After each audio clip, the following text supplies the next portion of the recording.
Hello అండి, అందరికీ రొటీన్గా లంచ్ కోసం ప్రిపేర్ చేస్తున్నాను. ఈరోజు డైలీ మనం చేసుకునేదేని ఈరోజైతే లంచ్ కోసం నేను ఎగ్ గ్రేవీ కర్రీ ఇంకా తోటకూర కర్రీ అయితే ప్రిపేర్ చేస్తున్నాను. తోటకూర కర్రీ కోసం అయితే ఎల్లుల్లిగుడ్లు చెదగొట్టుకొని పక్కనే పెట్టుకున్నాను. ఎగ్ గ్రేవీ కర్రీ కోసం ఉల్లిపాయలు టమాటీ చిన్న చిన్న ముక్కలుగా అయితే కట్ చేసుకొని పక్కన పెట్టేసుకున్నాను. ఇంకా ఎగ్స్ కూడా ఉడకబెట్టుకున్నానండి. కుక్కర్లో పెట్టేసుకున్నాను. ఓన్లీ ఒక్క విజిల్కి అయితే సరిపోతుంది. చాలా బాగా ఉడికిపోతాయి కుక్కర్లో, మనకి శ్రమ అయితే ఎక్కువ ఉండదు. ఇంకా రైస్ అయితే అయిపోయింది. ఇంకా రైస్ అయిపోయింది కదా, కర్రీస్ అయితే ప్రిపేర్ చేస్తున్నాను. నేను రెండు పక్కల రెండు పెట్టేసుకున్నానండి పాన్స్. కొంచెం వేడెక్కాయి కదా, వేడెక్కాక ఆయిల్ అయితే సరిపడా వేసుకుంటున్నాను. ఎగ్ గ్రేవీ కర్రీ కోసం, తోటకూర కర్రీ కోసం అయితే సరిపడా ఆయిల్ అయితే వేసుకోవాలి. ఇంకా కొంచెం ఆయిల్ వేడెక్కింది కదా, ఎగ్ గ్రేవీ కర్రీ కోసం అయితే ఆనియన్స్ వేసుకుంటున్నాను. ఆనియన్స్ కొంచెం ఫ్రై అయినంత వరకు కొంచెం వేపుకోవాలి. ఈలోగా అయితే మనం ఇటు సైడ్ కూడా వేడెక్కుతుంది కదా, ఇంకా ఆయిల్ అయితే వేసుకున్నాను కాబట్టి పోపు దినుసులు కూడా వేసుకోవాలి. ఇంకా వేడెక్కింది కదా, పోపు దినుసులు అయితే వేసుకుంటున్నానండి నేను. ఇందులో అయితే జీలకర్ర, ఎల్లుల్లిగుడ్లు అయితే తోటకూర కర్రీకి వేసుకుంటే సరిపోతుంది. చాలా బాగుంటుంది. జీలకర్ర అనేది తోటకూర కర్రీకి చాలా టేస్ట్ వస్తుంది. జీలకర్ర ఇంకా పప్పు దినుసులు కూడా వేసుకుంటున్నాను, శనగపప్పు. ఇంకా ఇలా వేసుకొని కొంచెం ఫ్రై అయ్యాక ఈలోగా మనం ఉల్లిపాయలు కూడా ఫ్రై అవుతున్నాయి కదా ఇటు సైడు ఎగ్ గ్రేవీ కర్రీ కోసం. సిమ్లో అయితే పెట్టుకున్నాను నేను. ఇటు సైడు కొంచెం ఫ్రై అయిన తర్వాత ఎండుమిర్చిని అయితే చిక్కుంటున్నానండి. ఎండుమిర్చి కొంచెం ఫ్రై కోసం కదా, ఎండుమిర్చి అయితే వేసుకుంటే చాలా టేస్టీగా ఉంటుంది తోటకూర కర్రీ. మనం ఎప్పుడైనా వారానికి ఒక్కసారైనా ప్రిపేర్ చేసుకోవాలి. ఇంకా ఇందులో అయితే ఎల్లుల్లిగుడ్లు కూడా యాడ్ చేసుకున్నాను. ఇలా వారానికి ఒకసారైనా ఆకుకూరలు తింటే చాలా మంచిది. పిల్లలు కూడా హెల్తీగా ఉంటారు. పిల్లలకు కూడా పెడుతూ ఉంటే చాలా మంచిదండి. వారానికి ఒకసారైనా వండుకోవడానికి ట్రై చేయాలి. ఇంకా ఈ తోటకూర ఇలా మొత్తం కలిపాక ఇంకా ఆనియన్స్ కూడా ఫ్రై అవుతుంటాయి. ఈలోగా అయితే మనం కొంచెం మూత పెట్టుకొని అయితే ఉంచుకోవాలి. ఇంకా తోటకూర మొత్తం వేసేసిన తర్వాత ఇలా పెట్టుకోవాలండి. ఇంకా ఇలా తోటకూర ఫ్రైయే కాకుండా తోటకూర పులుసు ఇలా చేసుకుంటే చాలా బాగుంటుంది. ఇంకా నేనైతే ఇందులో పసుపు అయితే యాడ్ చేస్తున్నాను. ఇందులో సరిపడా పసుపు, ఇంకా ఎగ్ గ్రేవీకి సరిపడా పసుపు అయితే వేసుకుంటున్నాను. ఇంకా వేసుకున్నాక సాల్ట్ కూడా ఇప్పుడే యాడ్ చేసుకుంటున్నాను. సాల్ట్ కూడా వేసుకోవాలి. ఇంకా సాల్ట్ పసుపు వేసుకోవడం వల్ల ఆనియన్స్ అయితే వేరంగా మాడకుండా ఉంటాయండి. ఫ్రై అయితే బాగా అవుతాయి. ఇంకా నేను వేసుకున్నాక టమాటీ కూడా యాడ్ చేసుకున్నాను. టమాటీ ఉల్లిపాయ బాగా ఫ్రై అవ్వాలి కదా, కొంచెం ఫ్రై అయినంత వరకు అయితే మీడియం సైజులో పెట్టుకొని అయితే కలుపుతూ ఉండాలి. ఇంకా ఇదైతే రెండు పెట్టేసుకొని మూత అయితే పెట్టేసుకోవాలి. ఇంకా 5 మినిట్స్ తర్వాత మూత పెట్టుకొని 5 మినిట్స్ వరకు ఉంచుకోవాలి. ఈలోగా అయితే నేను ఎగ్స్ ఉడకబెట్టుకున్నాను కదా, ఆ ఎగ్స్కి అయితే తొక్కలు అయితే తీసుకుంటున్నానండి. ఇంకా తీసుకొని అయితే పక్కన పెట్టుకుంటే ఆలోగా అయితే ఫ్రై అవుతాయి కదా ఆనియన్స్. ఇంకా ఫ్రై అయితే పెట్టేసుకుంటున్నాను.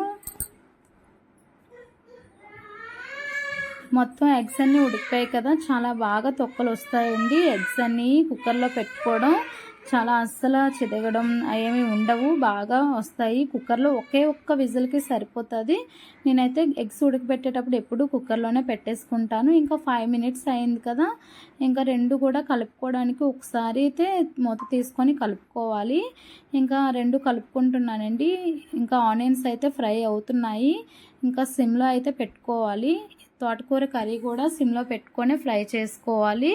ఇంకా మొత్తం ఆకంతా దగ్గరికి వచ్చేసరికి ఏమీ లేదు చూడండి. ఇందులో అయితే కొంచెం ఫ్రై అయ్యాక ఆనియన్స్ టమాటీ కూడా యాడ్ చేసుకుంటే బాగుంటుంది. ఇంకా రెండు సిమ్లో పెట్టుకొని ఈలోగా అయితే పిల్లలు సెలవులు కదా, ఇంకా భారత్ బంధు ఈరోజు స్కూల్కి బయలుదేరే ఉండిపోయారు. ఇంకా వీళ్ళనైతే మా పెద్ద పాప అయితే చదువుతుంది, ఇంకా చిన్నదైతే ఆడుతుంది. ఇంకా ఈలోగా అయితే ఇంకా ఫ్రై అయ్యాయి. 10 మినిట్స్ అయితే అయ్యింది. ఇంకా ఆనియన్స్ టమాటీ అయితే ఫ్రై అయ్యింది కదా, ఈలోగా కొంచెం వాటర్ వేసుకొని ఇందులోనే కారం కొంచెం సరిపడా వేసుకోవాలి. ఈ వాటర్ కొంచెం ఇంకినంత వరకు మీడియం సైజులో పెట్టుకొని ఉంచుకోవాలి. ఇంకా తోటకూర కర్రీ కూడా ఒకసారి అయితే చూసేద్దామా. ఇవి కూడా ఫ్రై అయ్యిందండి. కొంచెం ఫ్రై అయింది కదా, వెలిగే పెట్టుకొని తోటకూర కర్రీ మట్టుగా సిమ్లోనే పెట్టుకొని అలా ఫ్రై చేసుకోవాలి. ఇంకా ఇలా కలిపిన తర్వాత టమాటీ ఇంకా ఉల్లిపాయ కూడా ఫ్రై అయ్యాయి. మూత అయితే పెట్టేసుకొని ఒక 5 మినిట్స్ ఉంచుకోవాలి. ఇంకా ఈలోగా 5 మినిట్స్ తర్వాత అయితే వాటర్ అంతా ఇంకిపోయింది. టేస్ట్ అయితే చూసుకోవాలి కదా, కారం ఉప్పు అయితే సరిపోయిందండి. ఇంకా ఒక 5 నిమిషాలు అయితే పక్కన పెట్టుకొని వేరే పాన్ పెట్టుకుంటున్నాను. ముందే ఎగ్స్ అయితే కొంచెం ఫ్రై చేసుకోవాలి, నేనైతే తర్వాత చేసుకుంటున్నాను. ఇంకా ఇందులో అయితే ఆయిల్ వేసుకొని పసుపు అయితే వేసుకున్నాను. కొంచెం వేడెక్కాక ఎగ్స్ అన్నీ ఫ్రై చేసుకోవాలి లైట్గా. ఇలా కొంచెం చాక్తో అయితే ఇలాగా పెట్టుకుంటే కొంచెం ఉప్పు కారం అన్నీ పడతాయండి. ఎగ్స్ కూడా ఎగ్ గ్రేవీ కర్రీ అనేది చాలా బాగుంటుంది ఇలా చేసుకుంటే. ఇలా కొంచెం ఫ్రై అయినంత వరకు ఫ్రై చేసుకోవాలి. ఇలా ఫ్రై అన్నీ అయిపోయాయి కదా, ఒక ప్లేట్లో అయితే తీసుకుందాము, పక్కకు తీసుకొని పెట్టేసుకుంటాము. ఇంకా ఈలోగా అయితే వేరేగా పక్కన పెట్టేసుకున్నాను కదా ఆనియన్ టమాటీ, అదైతే పెట్టేసుకొని ఈ ఫ్రై అయినవి ఇందులో వేసుకుంటున్నాను. రోజు రొటీన్గా ఇలా రోజు ఏదో ఒక కర్రీ ఇంకా రసం ఇలా అన్నం వండుకొని ఇంకా రొటీన్గా ఉంటుంది. ఈరోజైతే నేను ఎగ్ గ్రేవీ కర్రీ ఇంకా తోటకూర కర్రీ అయితే 2 ప్రిపేర్ చేస్తున్నాను. ఇంకా ఇలా కర్రీస్ అయితే అయిపోతున్నాయి. ఇంకా లంచ్ కోసం అయితే రెడీ అయిపోయినట్టుగానండి. ఇంకా ఇందులో అయితే కొంచెమే వాటర్ యాడ్ చేశాను. వాటర్ ఎందుకంటే ఫస్ట్ అయితే యాడ్ చేసుకున్నాను కదా, ఇప్పుడు కొంచెం యాడ్ చేసుకున్నాను. ఇంకా తోటకూర కర్రీ కూడా అయినట్టుగా ఉంది.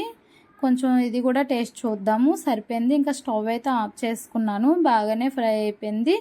ఇంకా ఎగ్ గ్రేవీ కర్రీ అయితే ఉంది, ఎగ్ గ్రేవీ కర్రీ కూడా అయిపోయింది. ఫైనల్గా అయితే కొత్తిమీర ఉంటే కొత్తిమీర వేసుకోవచ్చు, లేకపోతే కరివేపాకుతో నేను వేసుకుంటున్నాను.